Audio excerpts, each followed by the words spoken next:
ते बरोबर आहे. Youth day, national youth day, राष्ट्रीय युवा दिन, युवकांनाच माहिती नाही तर आम्ही काय. हा बरोबर, सांग सांग. 12 जानेवारी ते आहे काय बाबा. 12 जानेवारी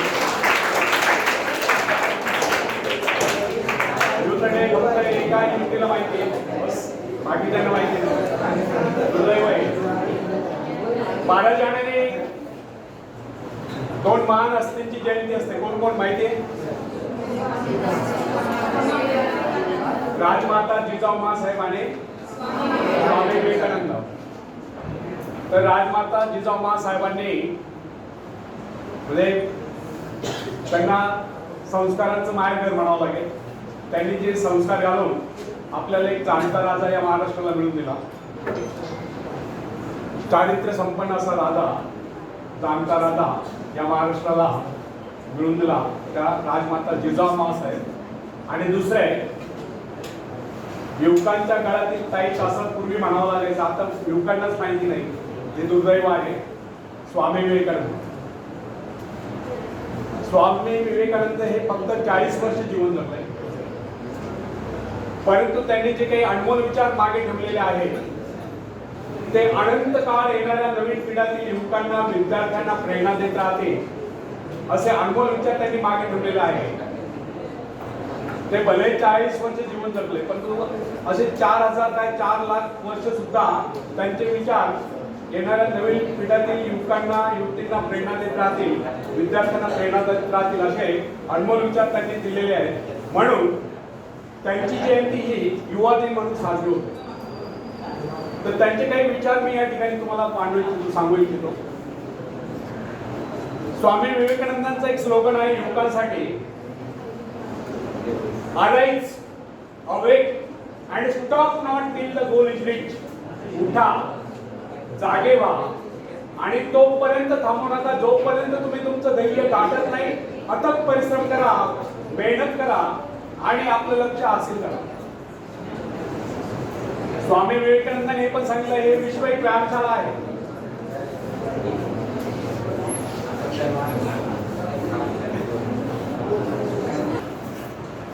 तर स्वामी विवेकानंदांनी हे पण सांगितलं, हे विश्व एक व्यायामशाळा आहे आणि आपण सर्व इथे व्यायाम करण्यासाठी आलेलो आहोत. त्यांचा सांगण्याचा उद्देश हा नाही की आपण सर्वांना मल्ल व्हायचं, पैलवान व्हायचं असा उद्देश नाही. त्यांच्या सांगण्याचा व्यापक अर्थ असा आहे,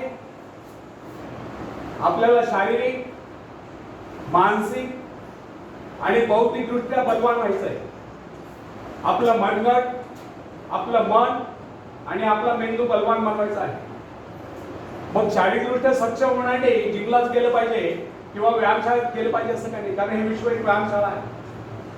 मग सकाळी उठल्यापासून रात्री झोपेपर्यंत ज्या ज्या शारीरिक श्रम करण्याची संधी आहे त्या संधीचं सोनं करायचं आहे. अंग झोपून काम करायचंय. कुठलंही काम असो, कुठल्याही क्षेत्रातलं असो, ते घरातलं असो, शेतातलं असो, शाळेतलं असो, कॉलेजमधलं असो, कुठलंही काम असो, ते काम करताना अंग सोडायचं नाही, अंग झोपून काम करायचं आहे.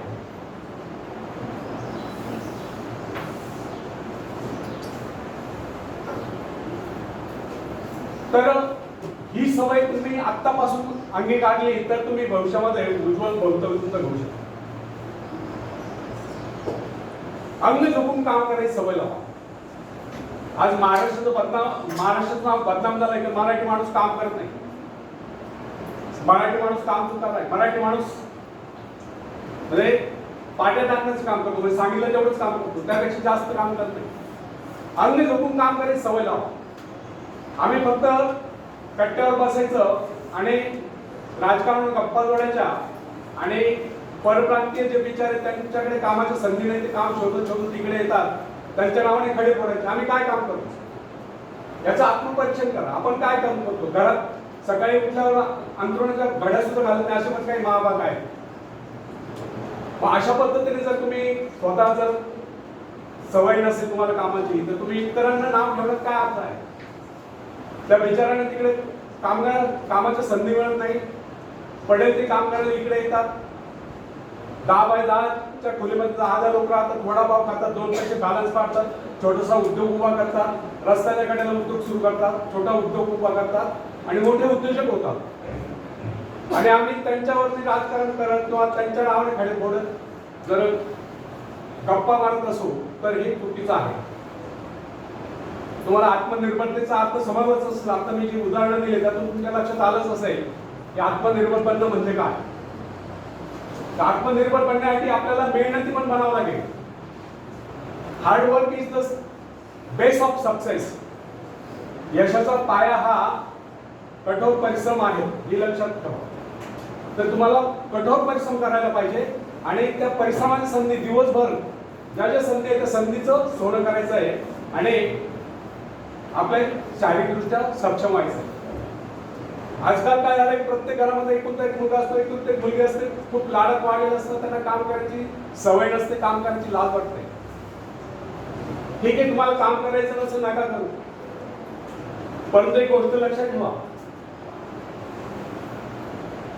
जर कोविड सारख्या महामारीपासून स्वतःला सुरक्षित ठेवायचं असेल, स्वतःला निरोगी ठेवायचं असेल, स्वतःला कार्यक्षम ठेवायचं असेल तर त्यासाठी तुम्हाला निरोगी शरीर आणण्यासाठी, सक्षम शरीर आणण्यासाठी तुम्हाला सकाळी लवकर उठलं पाहिजे. जॉगिंग करा, रनिंग करा, स्विमिंग करा, सायकलिंग करा, योगासने करा, प्राणायाम करा, मैदानी खेळ खेळा, व्यायाम करा आणि स्वतःला निरोगी ठेवा. जेणेकरून एवढा व्यायाम झाला पाहिजे की दिवसातून एकदा तरी शरीरातून घाम निघाला पाहिजे आणि रोज निघाला पाहिजे. अशा पद्धतीने जर तुम्ही व्यायाम कराल तर तुम्ही निश्चितच शारीरिकदृष्ट्या तंदुरुस्त राहाल. दुसरी गोष्ट, मानसिकदृष्ट्या सक्षम होण्यासाठी आपल्या मनावरती, आपल्या इंद्रियांवरती आणि सर्वात महत्त्वाचं आपल्या विकारांवरती ताबा असला पाहिजे. विकार कोणते थोडक्यात सांगतो, काम, कामना, इच्छा, क्रोध, लोभ, मोह, मत्सर, द्वेष, आळस, नैराश्य, उदासी यांना मनातून हद्दपार करा. नेहमी आनंदी राहा, उत्साही राहा, कार्यतत्पर राहा, स्वतःला चांगल्या विचारांमध्ये व्यस्त ठेवा, चांगले विचार आत्मसात करा, त्या विचारांना कृतीत आणा, आचरणात आणा, त्यातून तुमचा भविष्यकाळ उज्ज्वल होईल. एक गोष्ट लक्षात ठेवा, ईश्वराने आपल्या सर्वांना उदंड आयुष्य दिलेलं आहे, पण ते संपूर्ण आयुष्यात फक्त एकच क्षण आपल्या हातात आहे. गेला तो भूतकाळ इतिहास जमा झाला, येणारा भविष्यकाळ आपल्याला माहिती नाही. मग हा वर्तमानातला प्रत्येक क्षण तुम्ही कसं जगता, कसा विचार करता, त्या विचाराला कसं कृतीत आणतात, आचरणात आणतात, त्यावर तुमचा भविष्यकाळ अवलंबून आहे. म्हणून सांगणं एवढंच आहे की नेहमी चांगले विचार आत्मसात करा, त्या विचारांना आचरणात आणा, कृतीत आणा आणि आपलं भवितव्य उज्ज्वल बनवा. ज्याप्रमाणे मधमाशी कणकण मध गोळा करते, तसं आपण आपल्या ज्ञानामध्ये भर घालायची आणि चांगले विचार आत्मसात करायचे. चांगले विचार कुठून मिळतील, कोणत्या पुस्तकातून मिळतील, कोणत्या माध्यमातून मिळतील, ते चांगले विचार आत्मसात करा आणि त्या विचारांना फक्त विचार करत बसू नका, तर त्या विचारांना आचरणात आणा, कृतीत आणा. कारण कृतीविना विचार वांजोटे असतात. तर नेहमी चांगले विचार आत्मसात करा आणि त्या विचारांना आचरणात आणा, त्यातून तुमचा भविष्यकाळ उज्ज्वल होईल.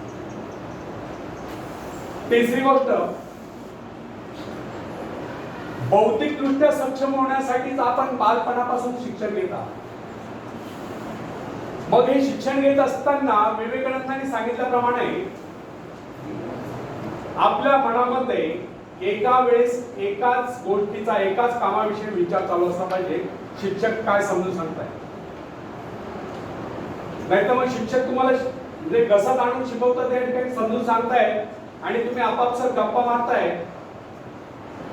तर काय उपयोग नाही. तुमचं बांधल्या घडावर पाणी असं होईल. सांगणं एवढंच आहे की एका वेळेस आपल्या मनामध्ये एकाच गोष्टीविषयी विचार चालू असले पाहिजे, आज त्याला एकाग्रचित्तता म्हणतात. स्वामी विवेकानंदांनी सांगितलं आहे, ज्ञानी माणसाचं सर्वात महत्वाचं सर्कल म्हणजे तो एकाग्रचित्त असतो. आणि एकाग्रचित्ततेची वेगळी व्याख्या नाही.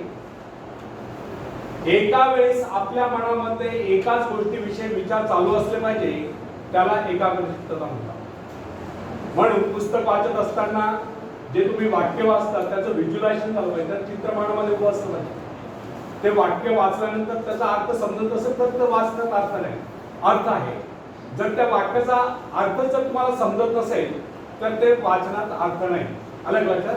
तर एकाग्र चित्ताने वाचायचं आहे आणि ते समजून घ्यायचं आहे. तर अशा पद्धतीने तुम्ही एकाग्र चित्ताने वर्गामध्ये पण लक्ष देत असाल, वाचन करत असतानाही लक्ष देत असाल, लिखाण करतानाही लक्ष देत असाल एकाग्र चित्ताने, तर तुम्ही निश्चितच ज्ञानी व्हाल. तर अशा पद्धतीने आपल्याला आपलं ज्ञान वाढवायचे, आपली बौद्धिक क्षमता वाढवायची, आपला बुद्धीचा विकास करायचा आहे. आणि जेव्हा या भारतातील प्रत्येक युवक, प्रत्येक युवती शारीरिक, मानसिक आणि बौद्धिकदृष्ट्या सक्षम होती, तेव्हाच खऱ्या अर्थाने ही युवा पिढी भारताच्या उन्नतीसाठी उपयोगात येईल. धन्यवाद.